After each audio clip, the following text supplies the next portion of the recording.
வலையை விரித்து தென்னை போராடுதோ, எதனை நினைத்து இளநீராடுதோ, கன்னி உன்னை கண்டதாலோ, தன்னை எண்ணிக்கொண்டதாலோ.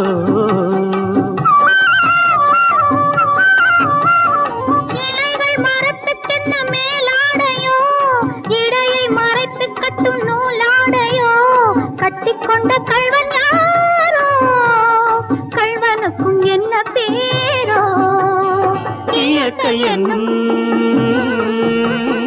இளைய கண்ணி ஏங்குகிறாள் துணையை எண்ணி.